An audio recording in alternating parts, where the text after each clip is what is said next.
That's pembrolizumab, and you took us through the data there. What about nivolumab, the other agent that's approved? Barbara, take us through the data for nivolumab. So the advantage with nivolumab is that it is actually randomized trial data. And so this was a trial for, as I said, platinum refractory patients with the two definitions, 361 patients randomly assigned to nivolumab or to an investigator's choice, which could be docetaxel, cetuximab, or methotrexate.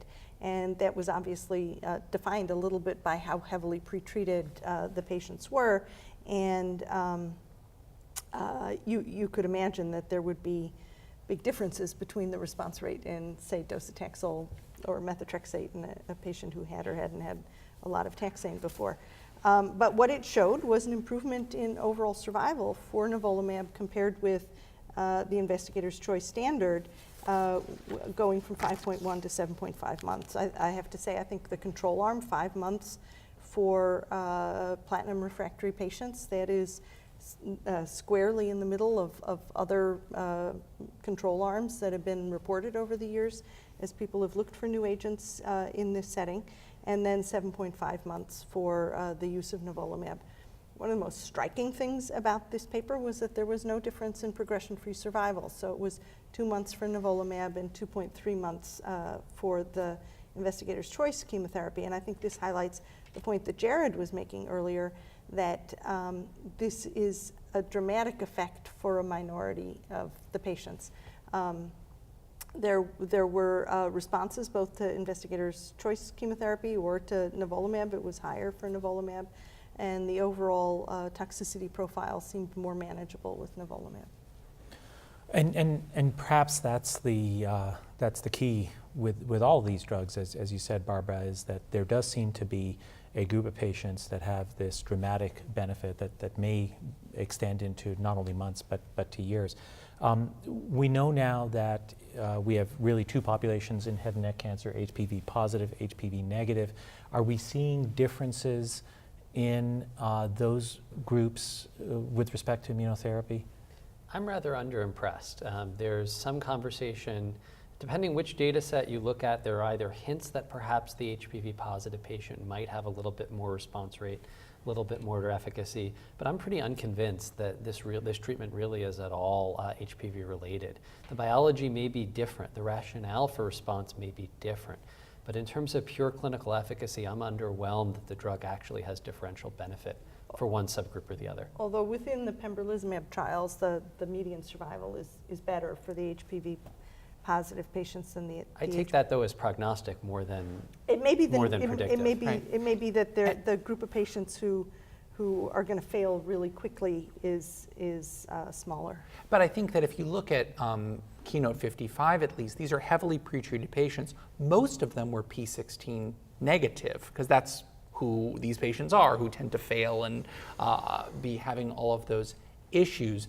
I think that, Jared, you touched on the differential biology, and I think it's important to remember we're using these agents. They're really exciting. They're well tolerated. We have this minority of patients who benefit, but we really don't have a good way of knowing who that group of patients are who will benefit.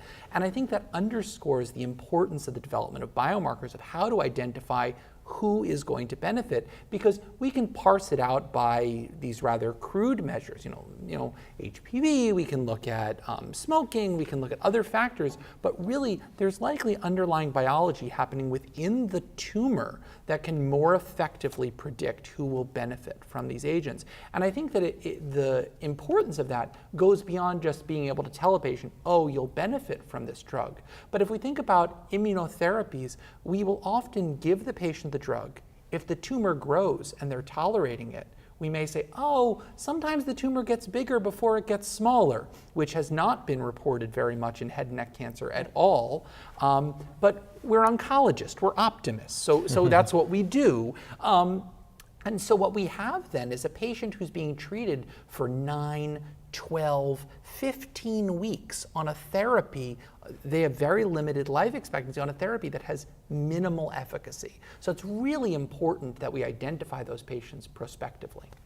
So I think that point about pseudoprogression is important to underline.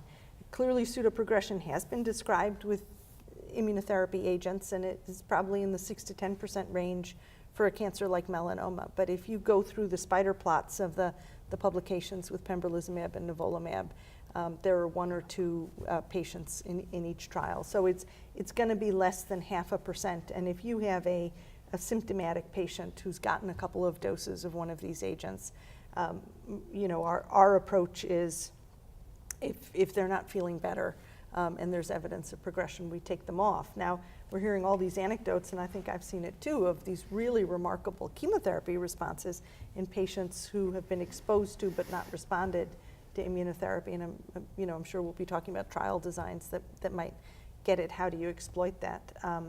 But that point is really important for clinical practice, just to underscore it. The average patient who appears to be progressing on pembrolizumab or nivolumab should be called a progressor and should be moved on to something else. And any time that something different is done, there should be a clear-cut, simple explanation that you could explain to your grandmother why you did it, right? Patient feels much better. The cancer is near nothing scary. It's not near a major vessel, a major airway.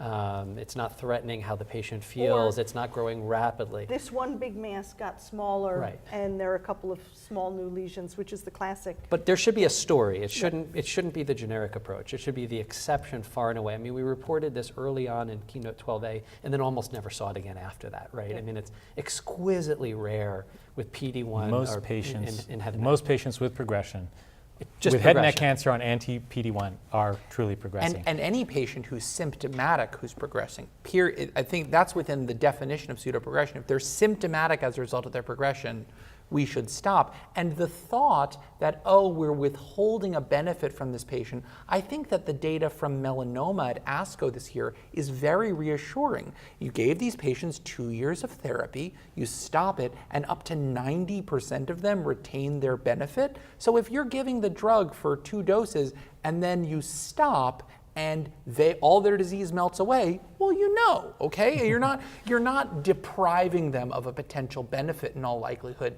by holding your horses and seeing what's next.